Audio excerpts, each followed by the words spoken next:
We've got about an hour for today's presentation, and I want to make sure we have plenty of time to go through everything we're going to go through, including some live Q&A. So I'm going to go ahead and get the ball rolling here for everybody. That way we make sure we have plenty of time, and we'll let folks just kind of continue to mosey on in here as they can. So first off, I want to make a round of quick introductions today. So obviously, most of you guys probably came to us from our newsletter here over Blue Stout. We call it the Commerce Lab.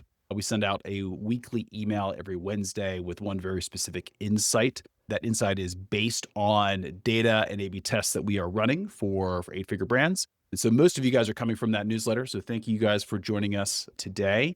And so if you guys have joined any of our other webinars, we typically do one of these, once a month. We're typically focusing on one very specific topic, and typically we're bringing in a partner that's an expert in that space to help us guide us around that very specific topic. So today's topic, very obvious, we're talking about AI. This is the hottest topic of the year. We're getting this question from literally every single brand that we are working with right now, mainly because the space is moving so fast, and there's so many new developments and new updates coming almost on a weekly basis. So what we thought would be a really good idea here at the beginning of the year is let's actually bring on the experts that are involved with actually managing and running the Shopify platform. And let's actually have a conversation around where you as merchants should be focusing right now to best position yourself in the age of AI. And specifically, we're talking today about how do you make your storefront visible to AI. So when we talk about AI visibility, right? Let's get very granular. We're talking about people who are going to LLMs, they're going to ChatGPT, they're going to Gemini, right? They're going to Claude, and they're asking questions, they're doing research, and they are getting answers to those questions. And sometimes those answers are products. If I'm looking for a pair of running shoes because I'm going to run a marathon, what pair of shoes should I buy? I'm a beginner, right? And you're using AI to help discover products or solutions to your problems. And so as a brand, it's your job to get involved in that conversation. So your products are the ones that are being surfaced in those conversations. So what we're going to talk about today is how do you actually make that happen? Our focus today is on the storefront. So when you think about AI discoverability, product discoverability within AI tools, there's a lot you can be doing offsite, and then there's things that you should be doing on-site. For the purposes of just having a very focused conversation today, we are going to focus primarily on the on-site storefront portion of the conversation. I'll touch on that here in just a second. But that is the context of what we'll be talking about. So what we'll do today as an agenda is I'll make a round of intros here real quick so you guys know who's on the panel. And then we're going to do some just very light oversight, kind of talking through, okay, what's shifting in the market, what's changing on the Shopify platform specifically, and then what should you be doing to take advantage of those changes or putting yourself in the best position possible to take advantage of those changes. We'll be walking through each of those. And then at the end here, we're just going to open up for Q&A. So if you guys have questions, feel free to sort of throw them in the chat as we go, but we will have a dedicated Q&A at the end too. So there'll be plenty of time to get those questions answered as best we can. So real quick, round of intros. My name is Alan Burt. If you guys have been on a webinar with us before, I'm the founder and CEO at Blue Stout. Blue Stout is a storefront optimization firm. So we work specifically with e-commerce brands to help them manage, design, optimize their storefronts specifically on the Shopify platform. Joined today by Eric Myers, who is our head of strategy and optimization here at Blue Stout. If you guys have been on any of our webinars before, you guys are very well aware and know who Eric is. And then our special guest today is Matt Hickey from Shopify. Matt is our partner solutions engineer. He is the one that we are constantly talking to over at Shopify when we need help with the Shopify platform.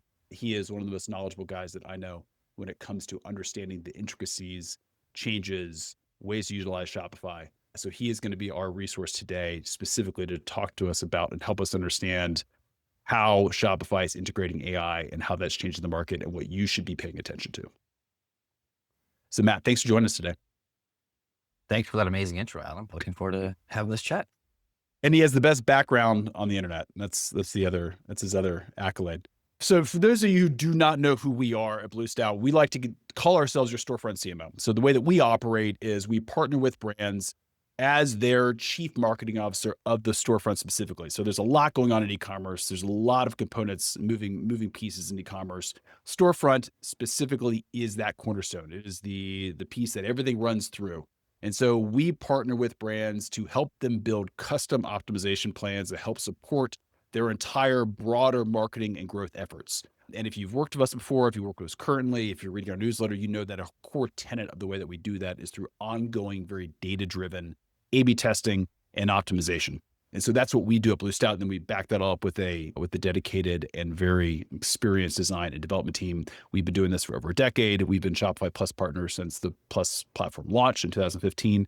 So we've been doing this for a very, very long time. Okay, let's talk about what we're going to cover today. So we're going to talk about very specifically Shopify's recommendations for storefront content and catalog optimization, specifically through the lens of how do you optimize your store for better visibility in the age of AI? That is the entire point of what we're going to be talking about today. And the goal here is to give you guys a very practical framework that you can actually start to implement coming out of the presentation today. So we'll talk about sort of these shifts we're seeing in the market. We're going to talk about what's happening on the Shopify platform specifically, and Matt's going to help us understand that. And then from there, we're going to talk about very execution tactical things that you should be implementing, you should be changing on the site in order to make sure you're positioned well. And we'll be leaning on Eric to help us understand that today. Awesome. Okay. Why does this matter? So I'm going to take a couple minutes here, and we're going to kind of start at the beginning because I don't want to assume that everybody on the call today understands what's happening, right? Everybody knows AI is here, right? But what does this mean? So let's talk about how this affects you as a brand specifically. And ultimately what this means is that the way that your buyers are buying is changing. I guarantee the way that you're buying right now, everybody on this call has probably gone through and done this process already. But at the end of the day, right now, we're seeing a massive shift in the way that people are researching and discovering products. And this quote came specifically from Harley, the president of Shopify, that orders that are coming from AI search to Shopify specifically, they're up over 15x since a year ago. So just in the last year, the amount of orders specifically coming to Shopify, people coming to Shopify from AI search, AI tool sets, is up 15 times. So this is happening very fast, right? This is a very rapid change. And where we're at right now is just the beginning, and it's going to continue to change rapidly here over the course of the year, which is why it's really important that you're thinking about creating that cornerstone on the storefront right now to make sure you're best positioned for this as things continue to change. So old way, right? Everybody here knows what SEO is. Everybody knows that the way that we as brands got a lot of our traffic, right, over the last 10, 20 years has really been focused on people going to Google or other search engines and researching products or researching their problems. So let's go back to the example of, I want to run a marathon. I'm going to run a marathon. What shoes do I need to buy? I'm a beginner. I've never run a marathon before. What are the best shoes for a beginner, right? That typically required you to go search in Google, get answers to those questions, see links, click on every link, read articles, click on different brand links, research the products. You would have to go through a very manual process, right, of determining what the right pair of shoes are. And SEO was the way that you optimized discoverability as a brand in the old world, right? In the new world, we call this GEO. It's really about getting recommended. So you're leveraging and you're leaning on AI tools like ChatGPT and Claude, et cetera, Gemini, as a method for having AI basically recommend based upon your criteria, your questions, your problem, what the right solution is, what the answer is, what the right product is for you. And so at the end of the day, that is the main shift.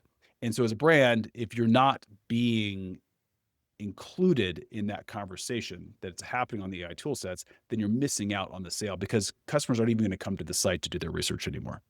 And so this is the major shift, is that customers are doing more of their research off-site, right? That is the shift that is happening.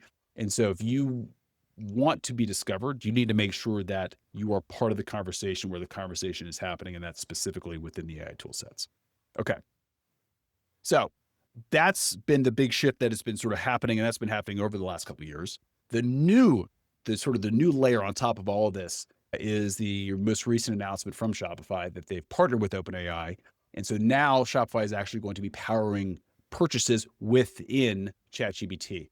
So not only are customers now going to ChatGPT to research and get recommendations on products, but now they're going to have the ability to actually transact that purchase within the AI platform, the AI tool, ChatGPT itself, meaning they're never going to come to the store if they choose to do that. So this is the world we're operating in now. So as a brand, we need to be making the right steps to make sure that you are being positioned correctly, being recommended in the AI tools. And then if you choose, making sure that you've got your catalog set up properly so that people can actually transact and buy within those tools. All right. That's the major shift, right? And obviously, if you're not being recommended by LMs, you branch just out of the conversation, right? So that's the whole reason we're having this conversation today. So, Matt, this is where I want to lean on you a little bit today, and I want to have you kind of help us understand a bit around the storefront with regard to the storefront specifically, right? And not so much like what's changing, but how do brands need to be thinking about setting up their storefront and in a way that's different than maybe how they cared about it in the past, right? And so I think like a really good example here is what humans see is typically what we cared about. Design, it's branding, it's UX, right? But that's very different than what AI sees. So I'm going to maybe pass the baton over to you here and help you kind of explain the way that you guys at Shopify are thinking about this in terms of what should brands be doing or thinking about differently with regard to setting up just their themes in general? Yeah, thanks, Alan. It's certainly a monumental shift in like the shopping behavior. I think very similar to when like phone orders, brick and mortar, online. There was all these like trends that kind of hit. I don't even want to call it like AI shopping a trend because it just seems like it's just a new wave. It's not going to just kind of fade away. It's certainly here. So brands need to be a lot more aware of the impact on their storefront and how these agents are actually going to read the data. As you can see in the picture here, typical shopper will go to a website, see beautiful imagery, see the product description, see like the additional content that matters in terms of like the couch itself. Maybe they had like an AR augmented reality model or something like that. Whereas now with agentic shopping, it's really just looking on data. How clean is the Yeah. data? How can I find the data? Is everything that a person could potentially ask as a question answered within that data set? So having to also like kind of be aware of like what questions might be asked by people who are shopping and have data in there that reflects that answer. So if they're asking, what material is this? How does it feel when I touch it or something like that? Being able to try and think and strategize of how or what questions people are going to be asking when shopping for these is going to help you structure your data in a way that's going to be more discoverable for them. Yeah, and I think like an interesting point too is that I think the higher dose example here is a great example where you've got a lot of this information is being displayed on images, right? So it's part of the carousel, part of the image, image carousel is a lot of really important, really helpful information to help make decisions. But that information on those images is not going to be crawled by AI, right? At least not in its current form, and not well, right? Yeah. Yep. Yeah, exactly. So, alt text imaging was very big for just like, ADA compliance, going to be even more so for agentic shopping, having Yep. descriptive images, having descriptive text for the images. So yeah, I mean, you could have tons of tons of images for couch. All the bot's going to see is image underscore 6543. I don't know what that Yeah. means. So Yeah, having an exactly. understanding and a correlation between what this image is and what it actually is displaying, it's going to be more important than ever. So you're going to be able to almost tackle two problems with one solution here, being able to get ADA compliant in a way and also agentic shopping ready in a sense. Yeah.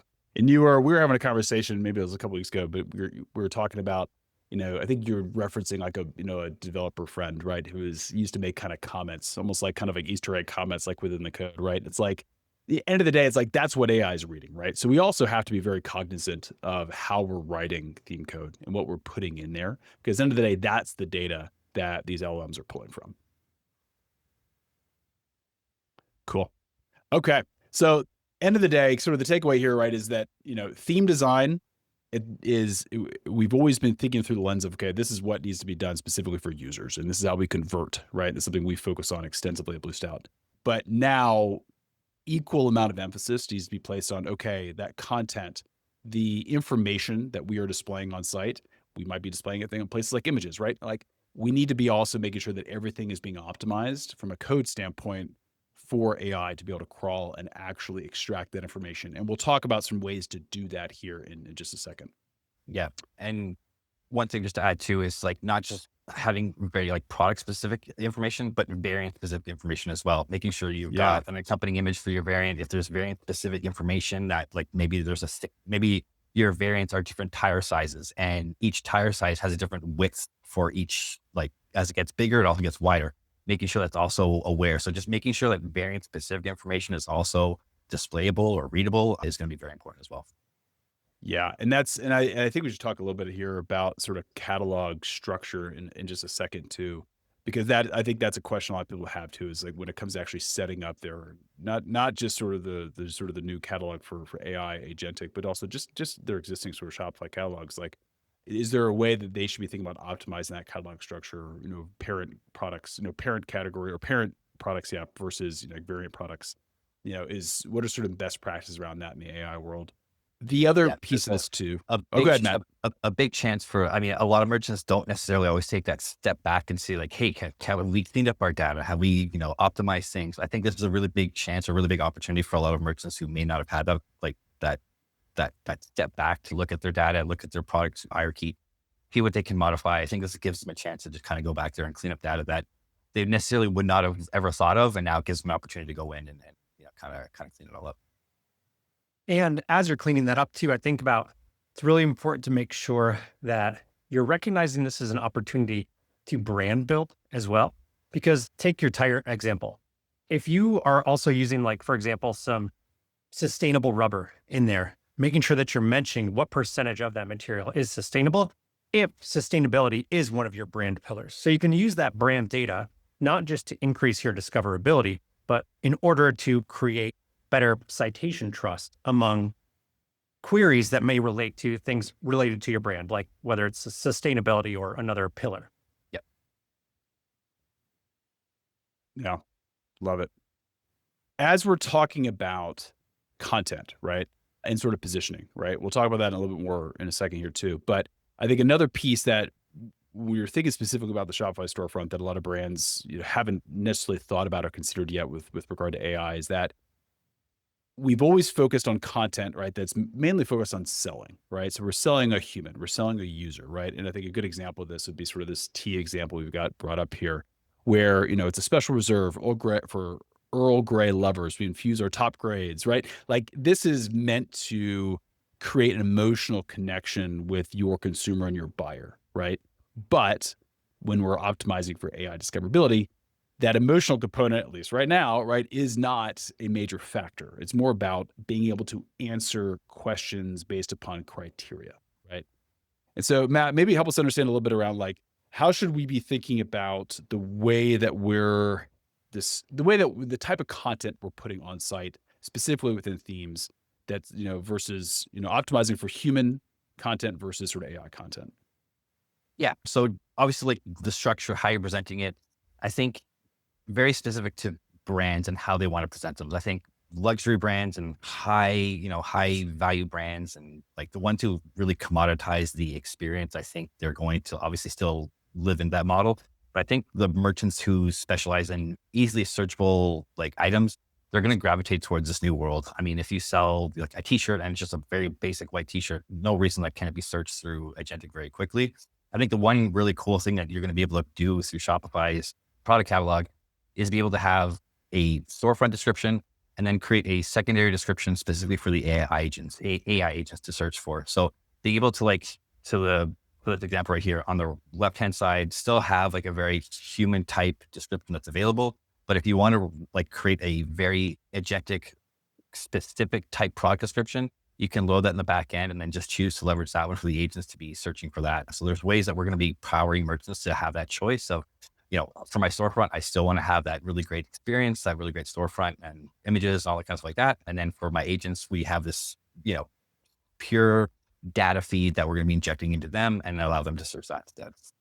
Yeah, and I think that's the key point here. And I think that's what a lot of brands don't quite understand yet is that we're going to be able to do both, right? So we're gonna have the storefront front end still focus very much on that user experience and then emotional selling proposition, But on the back end, there's going to be opportunities now to actually have more detailed information, more AI specific query based information to help answer those questions.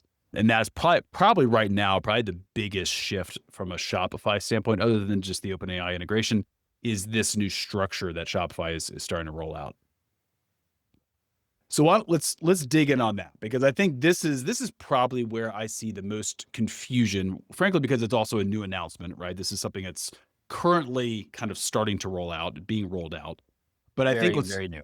very new, right? And that's that. I think the caveat to all this is that we're all learning as we go here, right? Because this is so new and it's happening so fast. Even on the partner side, this is stuff that we are, very quickly getting up to speed on ourselves. But things are changing almost on a weekly basis. So I think what I'd love to do, Matt, is let's double click on this idea of the Shopify catalog for a second, and let's try to help people really understand what this does, right? Because this is essentially going to be that layer or that interface between the AI tool sets and the brands, right? So Shopify catalog, this is something that we kind of rebranded.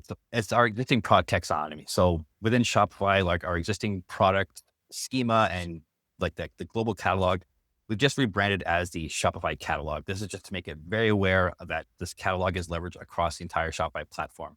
So our catalog is your merchant, your catalog in your shop, or the partners that you work with in their shop. So all their products, the collections, all this stuff, it's all loaded in the Shopify catalog. That is what's being leveraged and searched by from these agents. It's also being leveraged by third-party search engines. If anyone leverages the shop app that we have developed, that's also leveraging our Shopify catalog. So you can kind of see how it interacts right now if you're leveraging the shop app. But it's basically just our global, what we call our global product taxonomy across the entire platform. What we're allowing is the agents to, and what we've done is refine that catalog to match what agents are searching for, to create, essentially the most, one-to-one connection from what they're searching for to the information that we have in Shopify, from product description, price, product types, things like that. So we've done our diligence to map that out. So it's the most searchable database from agents that are obviously shopping. This is available for every single Shopify merchant that is eligible for the rollout. Currently for US-based merchants, predominantly selling in the US market, leveraging Shopify payments, some eligibility thing. Anyone who's eligible on Shopify right now will be included in the rollout for Shopify catalog and have their products searched from AI agents. We've taken it a step further to allow this for even non-Shopify merchants to try and, see what this is like and kind of dip their toes in the agentic water. So for non-Shopify merchants, they're actually going to be able to create a product catalog, load it into Shopify, and kind of get expedited onto this agentic storefront or this agentic shopping experience, and load their product data into Shopify, have it live there, being able to be searched by these agents as well. Yeah. So the best way I think to think about it, right, is that it literally is this layer that's interpreting sort of your brand data, your product data, or it's a way for you to control your brand data and your product data, so that you can influence how the agentic layer is pulling it in as part of their sort of queries, right? Yeah. Or as part of their recommendations, right? The way that I try and think of it is like the catalog is the product, the agentic shopping is the checkout, and then the actual plan is the agentic plan, or if you're on a Shopify plan. So just trying to break it down by product, checkout, and what plan you're on, depending if you're Shopify or not. You have access to these tools in various ways. Yeah.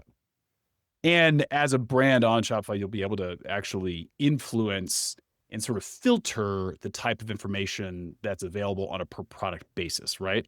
So that, let's say it's like, let's go back to like the running shoe example, right? Where it's like, if your shoes are specific to like beginning runners or beginner runners, right? Or for marathon runners or for people that pronate, right? Like you can actually sort of filter and influence the types of products that would then get surfaced based upon LLM queries. And that's also, the catalog also kind of helps you manage that filter base, right? Exactly. We're trying to, Shopify is always, our mantra is always empowering merchants to do whatever they need to, right? So we want to give as many tools to our merchants to be able to deploy this however they can, have total control over what the information that they want to present, and even the products that have access to the shopping. So very similar to other storefronts within Shopify, like, Facebook or, Google, where one of their sales channels you click on, merchants are going to have total control over what items are like part of this agentic rollout or not. So if they want to focus on like really high end margin items, or like they want to like, eliminate their low end margin items from being searched, however they want to, they have total control over what is and what isn't shoppable, which is really cool.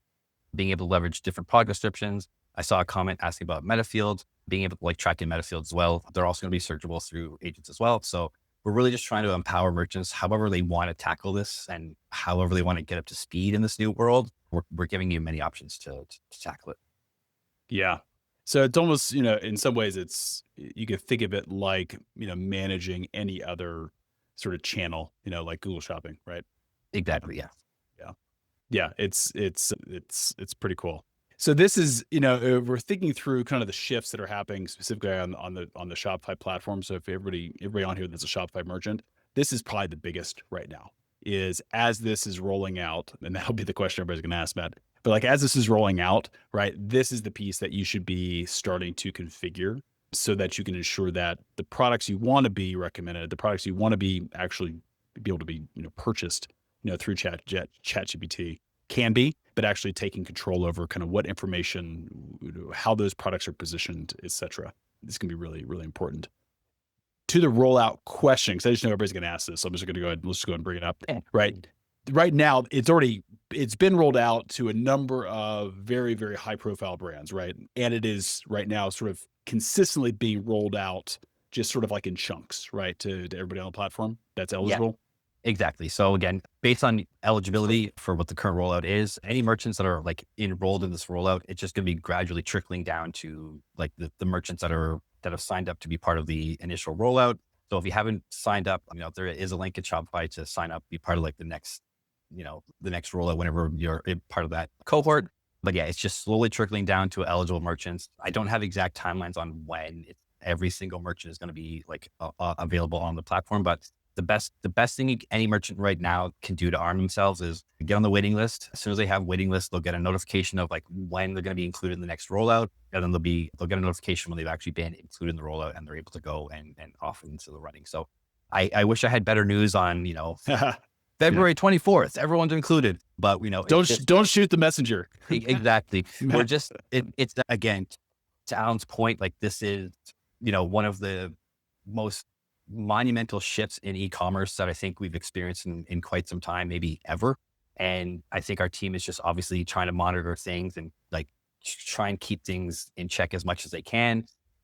This is just such a new world. I think everyone wants to be part of it, included on day one, but it's just so new that I think there's just a lot of like assurances, checks and balances on our end, just to make sure that everything is operating as smoothly as possible. The worst thing we want to do is include too many people and then something goes wrong. That's, I think the worst case scenario. So better to be error on the side of caution than having a bunch of people included and then things go wrong.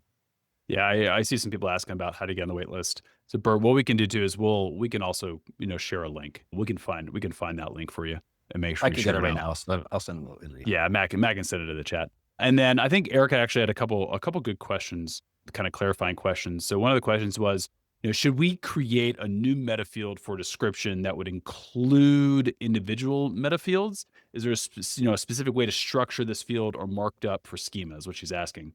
And so Erica, do you mean like within the for your existing products? Are you asking like, should you create extra meta fields that are AI specific meta fields? I think that's the question. And then she was also asking, do orders go through the Shop app channel? I don't think that's the case, right? No, so they don't go through the Shop app. They're like it's considered its own shopping channel. So Right. it'll pull through just like if it was a Shop app, like it's gonna pull through in the orders. So you're getting every single order, like any relevant customer detail, product detail, or whatever. It's all being pulled through like any other order would, just like it was coming from any other sales channel, like the online store, POS, Facebook channel, Meta, wherever the case may be. So all the order that gets things through, it doesn't necessarily pass through Shop app. It's just considered its own storefront sales channel. In terms of meta fields, the agents themselves are able to like view the meta fields that are applied to certain products and things like that. I actually don't know if it would be better to create a specific meta field example, like just for that one shopping agent, whatever the case may be. We'll take that offline and kind of see what like our team recommends the best to roll out. Cool. Okay. All right. So that was super helpful, Matt. And I think we'll probably get a bunch of questions about that, but I want to make sure we have some time to also dig into, okay, that's what's changing. This is what's happening. So now what can you actually do about it today? And how should you be thinking about storefront AI optimization today? So what I'm going to do now is let's go and sort of tap on Eric here to have us talk and have him talk a little bit about, strategically, what should you be doing for storefront now? And then once we talk through that, then we'll open it back up for some Q&A, and we can try to get through as many of these questions as we can today. All right, Eric, do you want to talk to us about a little bit, specifically what we're doing right now for brands and for clients to help them prepare? Yeah, I think what we're doing right now is actually the answer to a lot of the questions I'm seeing in the chat is how do we start to prepare, right? It's not out for a wide rollout for everyone just yet. So how can we start preparing? A few of the things that you can do is start making sure that you are as visible as possible. That can be things from starting to gather your data for future formatting changes, or even just making sure that you are have internal alignment within your own organization of the way that you want to present yourself in this new schema market. So a ton of great information from the Shopify side. But what we really want to know is how can merchants know where they stand right now in what is really like a truly dynamic environment where AI agents are becoming the primary gatekeepers of purchase decision. So we've developed this AI visibility framework that helps ensure that your brand is structurally, reputationally, and contextually positioned to be chosen. And I use the word chosen very carefully because in agentic commerce, customers aren't browsing, right? The AI is choosing what to recommend. So if AI doesn't understand and trust and be able to cite your brand, you're not going to exist. So how do we measure your brand's probability of being recommended by AI? To do this, we look at visibility across these 5 dimensions of geo visibility. Do you show up in AI recommendation queries? Citation strength, or are you authoritative? Or rather, are authoritative sources validating you and talking about you? Answer quality, how can AI accurately explain your brand? Structured readiness, is your site machine readable? A lot of the stuff that we've covered so far, and we'll touch on a little bit towards the end here. But then also sentiment and trust. Does AI perceive you as credible? Now, the last one, sentiment and trust. That's the dimension that is going to be the most difficult to influence. So if you were to want to work ahead on something, this is the one that's going to have the longest lead time if it is something that you score poorly in. Because Alan talked about the differences between SEO and GEO, right? SEO, I think of as like, we're optimizing for Google. CRO, that we still do a ton of here at Blue Stout, is us optimizing websites for humans. AI visibility allows us to optimize for those decision-making agents. Then, Alan, if you jump to the next page, the thing that you can really dial in right now, more than anything else, I think, is to make sure that your value proposition is as clear as possible. We've talked about this as e-commerce really entering like a recommendation era. So in order to be recommended, you need a really clear value proposition. I think if you asked 10 people in your organization, you would probably get 8 different answers for this, right? Making sure that you have across all touch points, both on-site and leading to site, true alignment with your entire team about what your brand is the leading blank for blank, right? So that helps answers the questions that users are asking, whether it's the best running shorts for marathon training, the best premium alternatives to mud water, where to buy rare Japanese kitchen knives, or what's better than liquid IV for my children. You want to make sure that you have clear understanding across anyone working on your brand that what you are the leading category for whom. The reason for that is because LLMs, whether it's ChatGPT, Claude, Gemini, DeepSeek even, what they're going to generate in response to those queries are things like ranked lists, comparisons, maybe just a general summary, but they're also going to be providing buying guidance through these. So if you're not cited, you may be excluded from just even being a part of the decision set. Clear positioning really increases discoverability because what machines are retrieving is clarity, right? All of these efforts that Shopify and Matt and the team are doing on the platform side is meant to make sure that all of your information is clearly retrievable by the machines. Because before recommending you, an AI system is going to do three things. It's going to categorize you, then it's going to compare you to your competitors, and then it's going to rank you so that it can provide this information back to a user with a high level of trust and conviction that the AI is making the proper recommendations. So if you're vague in step one, in terms of your data organization and your positioning, then you're probably not even going to make it to step three because you're going to be left out of that decision set. Yep. I love the distinction there between there's sort of the piping, right? There's sort of the organization component of it, which is sort of what Matt's touching on here is right. That's what makes that information become discoverable and deliverable. But at the end of the day, if that information is unclear, right, the AI LMs aren't actually going to recommend you in certain situations.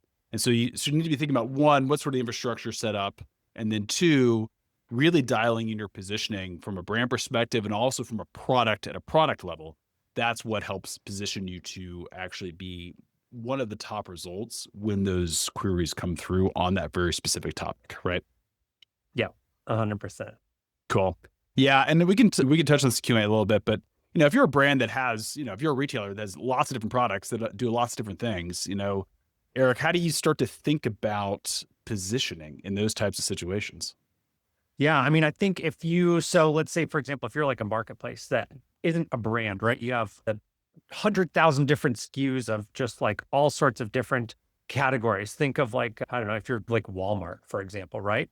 Like you are the best place for a wide selection of low cost goods, right? Like there's still a way that you can create that alignment. I think it gets farther from, or it gets less specific, right? So like the smaller your catalog, the more specific you can be. That's why we see a lot of like really successful single SKU brands on Shopify in particular, right? Because they have a very clear value proposition. They know exactly who they are and what it's for. Now, you can still be something for a certain segment of the world audience. If you're selling a ton of different things, it's just going to be a broader value proposition. Yep, 100%. Cool. Okay, let's keep moving through here. So let's talk about a little about sort of on-site content, because I'm seeing also some questions about content here too. Perfect. So in order to make sure that you are scoring well in those 5 dimensions, you really want to make sure that we're optimizing some of the on-site content. One of those things in particular that is a really critical input to the decision engine optimization that we have control over are our reviews, right? Most, maybe even all at this point, e-commerce sites have like product and brand reviews. But as AI systems recommend merchants, what they're able to do is really rapidly absorb all of this information. What they can then do is also balance that against the sentiment that they're seeing offsite. So this can include everything from Reddit discussions to like video reviews to social media mentions. But the machines will also be able to quickly identify trends in that sentiment. So has customer satisfaction improved recently or has it declined? Do the reviews on the site align with sentiment offsite? If not, you could potentially score lower in trust because the machines are much more able to sniff out whether you have just like cleared out a bunch of negative reviews on your site. If they perceive imbalance between what's on your site and what's in the rest of this pyramid here, they'll ding you for that. You will score more poorly. And so it just limits your ability to get recommended upstream in advance of someone arriving on the site. Yeah, it's really ironic that like agents are leveraging people for their decision making, but it's very similar to when we were creating these first models. Like all these models were created based on human data, human interactions. We help build these models. Very similar to how these reviews are helping influence the purchasing and the buying behaviors. looking at all these outside sources like Reddit or user reviews, blogs, articles that may have been written on particular brands, merchants, or items, and just help bolstering that claim for the agents to be able to say, hey, yes, this was approved by actual people. We know this is good. Yeah. The actual people is like, I think, such an interesting factor too, that is really, I think, like going to create a much better shopping experience. Because how many times have you like, I mean, I work in e-commerce and I've fallen for this. Like I'll buy something, I get it, and I'm like, this is kind of a piece of junk. The way in which AI is going to recommend these is really going to be able to cut through a lot of the like kind of like hype and BS that, may be present on some websites currently, right? It's really able to cut through that. I think like a really clear example of that is like how many websites, maybe even some merchants here on the webinar today have something on your homepage that says like, as seen on Forbes.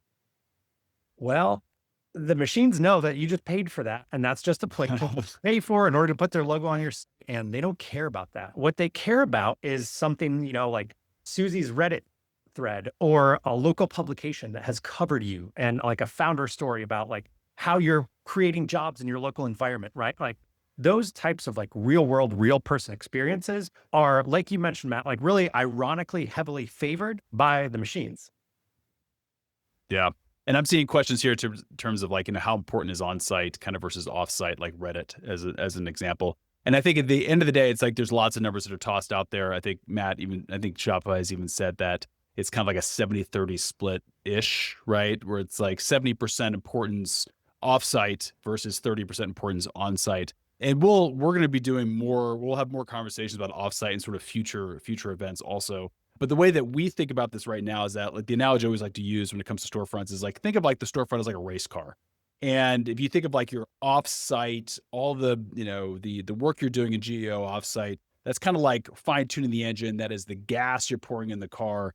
But if you're missing the two back tires in the car, it doesn't matter how much gas you pour in it, right? It's not going to go anywhere. The storefront is that car, and the back two tires are everything we're talking about today. It's like it's making sure you've got the infrastructure set up. It's making sure that what you're doing with your content on site is positioned well, so that for all of the offsite efforts you put forth, you're putting yourself in the best possible position. But yes, in terms of like importance and what drives discoverability, offsite is definitely going to be the more important than onsite, but it's a balancing act. You need to balance the two. I love the race car analogy. We use a lot of Shopify. We always say we're building the race car as we're driving it. And this is kind of like an example of that. Is the race car is on the track. The wheels are on there. The steering wheel might be there. We're all kind of just piecing it together, but the car is moving in one direction. It's being built as we go. Yeah. Being built as we race. All right, cool. Let's talk about some specifics here, Eric, around actual on-site content optimization. Yeah. So we talked a little bit about how CRO is optimizing towards a human user and AI discoverability is optimizing towards the machines. So in order to address the needs of both, we're really creating content for two audiences.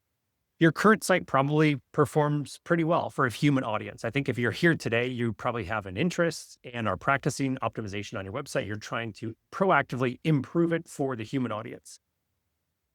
Towards that goal, you probably have some beautiful content that inspires and sells your product, visuals and messages that slowly turn a browsing visitor into a customer. But now we have to start thinking about how is that data structured and is your site machine readable?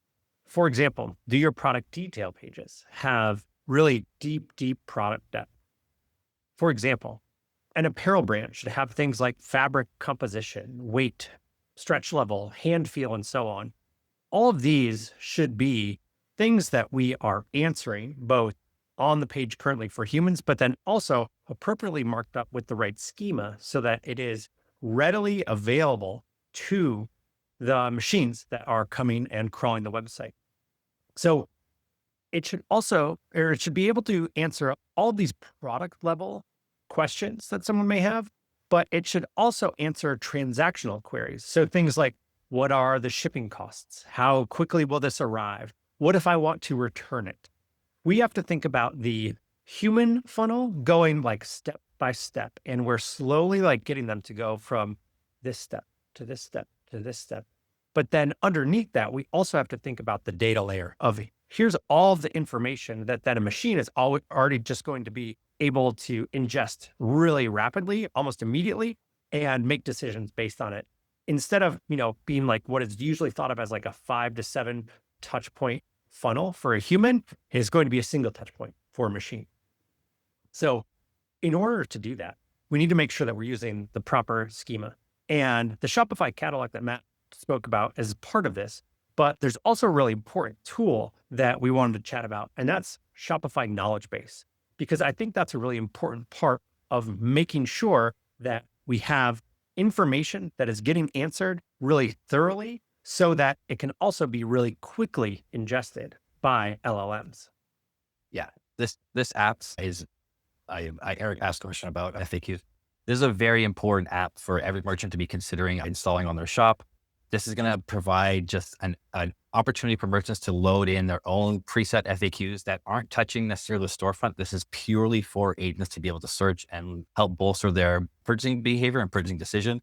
So being able to put in like privacy policy pages, return policy pages, FAQs about particular products or store-wide policy pages that the agent can go in and verify that, yes, they have a return policy. Yes, they have a, whatever policy is there, I can bolster this claim and it says merchant is, in fact, legitimate to be able to purchase from.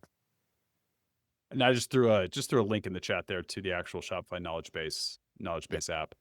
And at this point, so Matt, maybe kind of help people understand a little bit too, like, so the difference between the knowledge base and the catalog that we talked about. Yeah. So the catalog, again, purely products. This is where your product structure is, your product hierarchy is. This is where you're going to choose items that are going to be shoppable, because again, you have full control over what products can be shopped from agents or not. So the product catalog is really just a catalog of all the items that are in your store, where you want them to be purchased from or not. The knowledge base app is purely an informational app that we have developed in tandem with the agentic shopping experience. This is just where merchants can load up FAQs, questions, anything that, again, we're thinking of like what questions might a potential buyer be asking. This is where they can kind of strategize, forward think of anticipate what questions might be answered or asked and answer them through this app to bolster that claim. It's just going to provide them more credibility. This is also a great starting point. Everyone's asking where do I get started? Where do I get started? Loading in the knowledge base app and starting to create these FAQs and creating these questions and answers. It's going to have you forward thinking and prepared for when you actually are included in the rollout. So this is a great spot where people can kind of get started and just preparing for those questions that are going to be asked from the shoppers. Awesome. Okay. That's extremely, extremely helpful.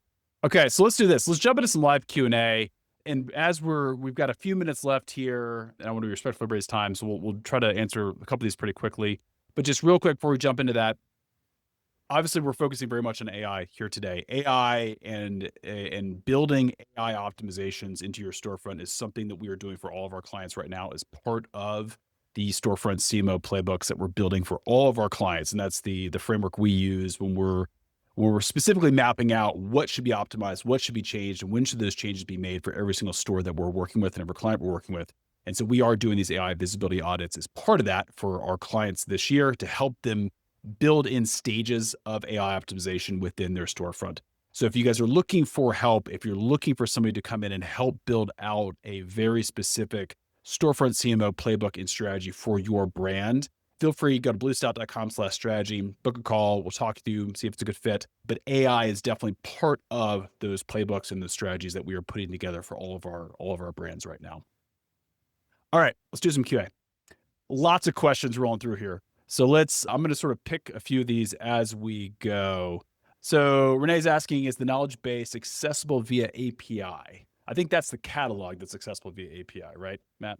The catalog is the knowledge base is not. I see a few about uploading 1,000 questions and answers. Unfortunately, there is no mass upload or mass creation that we have announced as of yet. It is very one-to-one, but I will take that feedback back to our team. I agree, especially for certain product catalogs, there could be numerous questions and answers for this. So yeah, we'll take that to our team and let them know that's something that heavily required. Matt, this might be a crazy idea, but is that something you could use a sidekick skill for? I was going to potentially bring that up. I'm just not sure if it actually can. I know a sidekick can do a few things. I don't know if it'd be able to handle like a bulk upload. I believe Sidekick can interact with the knowledge base app, but I'd have to play with that one offline just to confirm. But we'll get some confirmation from our team and we'll get some answers out to these folks. Cool. And then I'm seeing a couple questions about sort of being more, clarifying specificity around the value props. So like, where to place the value props or how, where on the site those should be placed. So maybe Eric, lean in a little bit on sort of how we think about, value proposition statements on site. Yeah. So I think the answer to where it should be is, it should be really everywhere, right? It should be embedded into your product descriptions, maybe not in the same exact copy, but you want to be making sure that you're reinforcing that value proposition everywhere throughout the site so that everything that the human user or the non-human user is seeing about your brand is all in alignment, right? It'll know then that you're not trying to be like one product for one market and another product for another market. And those things are not cogent with one another, right? You want to make sure that it's really clear throughout as many touch points as you can, because that's really like your brand, right? It's a big piece of your brand and what you've built your product around. But in terms of some specific places, like that is a great thing to include in your hero headline or any touch points where a lot of new users are coming, right? You want to be more explicit in the communication of that value prop, the higher someone is within the online storefront funnel. Yep. Love it. And I saw a question earlier that I just want to ask Matt about. They're around sort of like theme limitations. So somebody was asking, are there any limitations with leveraging sort of these new tool sets, whether it's knowledge base or the new catalog, based upon like themes, like outdated themes or older themes? It's a good question. I don't think so, again, because this is like a separate sales channel. It's not actually touching the online store in any way. It's really just leveraging the admin data, product data. So I don't think there's going to be any limitations on themes. There is like two versions of agentic shopping. There's like shopping within the agent, and then there's agents outside the big three that are going to direct to the storefront. But I have not heard anything about theme limitations or complications because, again, it's all just leveraging the data and then directing you to the sale. So I don't think there's going to be anything related to theme. Okay, cool. I did just look up, apparently, and I'm going to look into this more, but the FAQs get stored as meta objects. So there could be a way to bulk upload the answers as meta objects and leverage them that way, but that's going to be kind of messy, but we'll get the message up on that one. So yeah, we'll look at that. Matt, I'm not sure if you know the answer to Helen's question here. Aside from adding structured data in the knowledge base app, are AI agents prioritizing JSON LD structured data that is already in place for like Google rich results? I'm not entirely sure, to be honest with you. All that I know is that it's leveraging everything from the product data itself. I'm not sure how deep it goes in. Again, if the data is on the product and it's attached there, it should be searchable. I just don't know how deep it goes. Yep.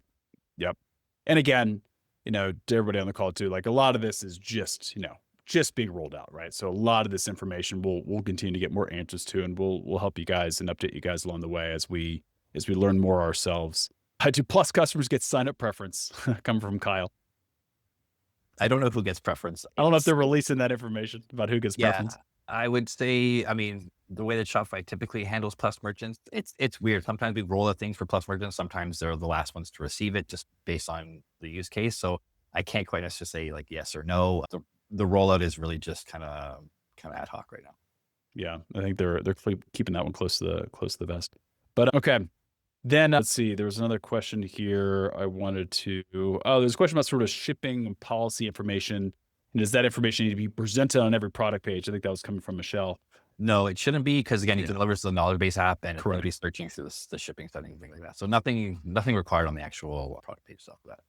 Yep. Unless there's product specific shipping. So if you're like a furniture company, right? And I can order a couch throw a couch throw, that's going to ship probably differently than if I order a couch, right? So in some specific or some use cases, there probably is a case to be made for shipping related FAQs and policies on the product detail pages, but only in like special instances. Yeah, that's a very good call, especially for furniture, especially. They could have stuff that's coming off a shipping container or something that's not even available yet. So there could be a tremendous lead time for particular things like that. So yeah, again, industry specific things, there's going to throw a little bit of a monkey wrench in there. Yeah. I think it's an interesting question from Renee. I don't know if we know the answer to this yet, but how to handle discounts like for agents. It's like when there's a promotion going on. Do we have any insights on how the sort of the catalog or how that's going to be influenced through, like, for example, like a ChatGPT? Yeah, I Um, actually saw some information on this. Like, so the agents aren't able to necessarily pull discounts. So, like, there could be a potential case where there's a promotion being offered and it doesn't necessarily know about that discount code and will not enter it in. So, there are going to be cases like that. Automatic discounts and things like that will obviously be passed through the checkout as it is. But there are cases where there could be like a 10% discount code the agent doesn't necessarily know about and doesn't leverage during the checkout because it just doesn't know that it exists. yep, yep, very cool. And then Lori is asking more specifically, so I think maybe we'll clarify this, like where the agentic description for products is located in the Shopify backend. Yeah, they're stored as like different meta descriptions, and you're just able to pull in. So once people get access to the actual agentic shopping, there's a whole panel in the back, and you're able to just kind of choose what is chosen. So you can choose like the standard product description, or you can choose. Let me just see if I can grab. Yeah, so you can choose to use the standard product title and the standard product description or the standard product category, or create your own to create like a something that you feel is more viable for the agent. Yeah, cool. And then I think last one we'll take here just because we're at time. And guys, we're going to be doing a lot more of these. So just stay on the newsletter list and we'll update you as we have more of these events coming up. But this was an interesting one. And again, I don't know if we know the answer to this one, Matt, but I'd be curious to hear your take on it. For, more configurable products that have like a more complex experience. So think about like personalized products as an example, or, multi-configuration style products. Is there a way, through this new like OpenAI integration to tell agents to redirect the user to the on-site experience versus, a shopping experience, right? I guess you could always limit the catalog, right? But then that's sort of removing that product even from the equation, right? Yeah, exactly. It's a really good call out. I think these are specifically the product types that are going to, I don't want to say struggle, but they're going to Yeah. be an interesting play within the agentic shopping because, custom products, things, a lot of additional details, like things that have to be built out through configurators. How are agents Mhm. going to actually like build these out? Like if you're building your own cupcake, for example, how does it know what is the wrapper? What is the ingredient? What is the topping? What are the sprinkles? Is there a candle? So these types of things, when you're building out a custom product, I think is going to be a little bit different experience for those buyers. And again, they probably won't be necessarily leveraging an agent to say like, oh, I can choose, like they're probably going to be going to the website to buy those anyways. But yeah, it's a really good call out. It's interesting. Again, certain industry types and certain verticals are going to use this in different ways. So, we can't just sort of paint a broad brushstroke for everyone. There's a lot of merchants who are going to look at things like how are we going to fit into this world? Yeah, 100%. And I think the thing I would emphasize here is that because there's so much AI hype going on right now, and it's valid, right? Like everybody needs to be making all the changes we're talking about today. But at the end of the day, right, 90% plus of purchases are still happening by humans on site, coming to your store and making purchase decisions, configuring your product. So if we're looking for low-hanging fruit opportunity, continue to optimize on-site experience towards human buyers.